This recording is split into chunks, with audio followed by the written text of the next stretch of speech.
We are in our series Effective Team Meetings, and today our last title is Effective Team Meetings Must Be Planned.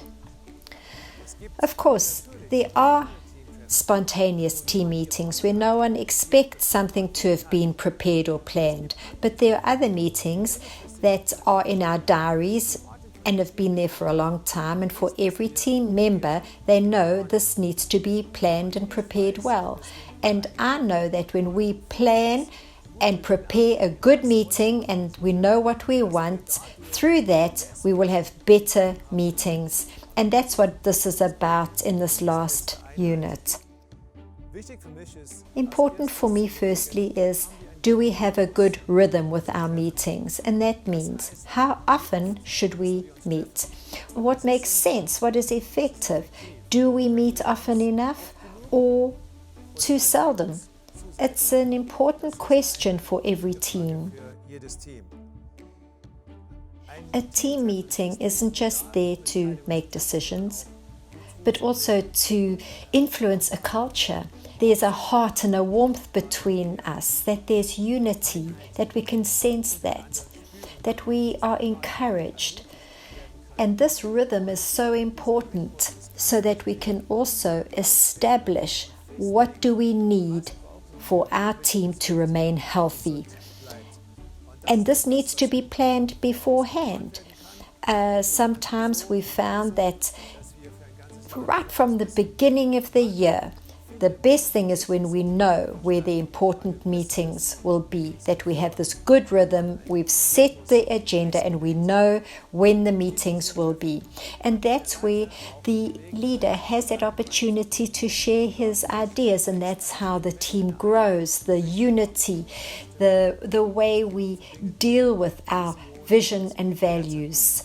It's also important to know why we are meeting and what we will be expecting in these meetings. And secondly, who should be sitting at the table? When we have an effective team meeting, we know that we've got to decide beforehand who should be there, and these people need to be invited. They can't just pitch spontaneously. There needs to be a plan so that they know that meeting has been announced, I will be there, and I can be part of this. So what does this team need? Maybe we need to deal with topics, and there's a problem that we need to deal with, and we need to plan well. And then thirdly, it's also important for the leader to train his people. We have team meetings that, without then organizing extra team meetings, every now and then I use our meeting to train, to bring fresh ideas. I read a lot of books, and sometimes I find that while I'm reading I think this is important for my team, and so I take that with me and I share it with the team. And so in that way everyone on the go just grows. It's a thing that happens, and when we are reading books together, then maybe they're books in German or whatever language, and it's a super opportunity to, as a whole team, read a book and then follow a topic and then discuss this. And we grow in this way. And maybe outside of the team we can have books that we're reading and then bring questions to the team that we can then discuss. And this is another fresh way of doing it.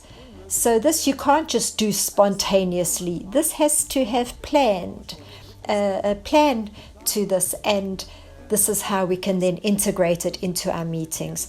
An agenda is also something that I've spoken about in our past topics. It needs planning. If someone wants to discuss something, or they need to say something, or they need to plan something, it's important that he has time to plan and prepare, and that improves the effectiveness of our team if we have that in an agenda. And this planning is very important so that at the end we can say, wow, that was an effective team meeting that we had. And then I find, fifthly, that for us, an effective team meeting is something that also has at times an input from someone outside of our team. And this we have to plan as well. What do we need to discuss? What topic do we have? Or what do we need to discuss? And somebody outside could actually help us. So maybe this person lives nearby, they can come, or we can have a Zoom or an internet meeting, and they can then help us as a team. And then to close, 2 questions. Firstly, which of the points I mentioned are lacking? And the points are rhythm. We have rhythm with our meetings. Who should sit in on our meetings? The training times. Our agenda is an agenda. And then, do we have input from outside? The second question, what will we do to make our meetings more effective, raise the quality? If we pay attention to these things, we will be sure to have good meetings, and these meetings will also lead to the fact that we'll have happy teams, and whether it's our church or our organization will benefit from this.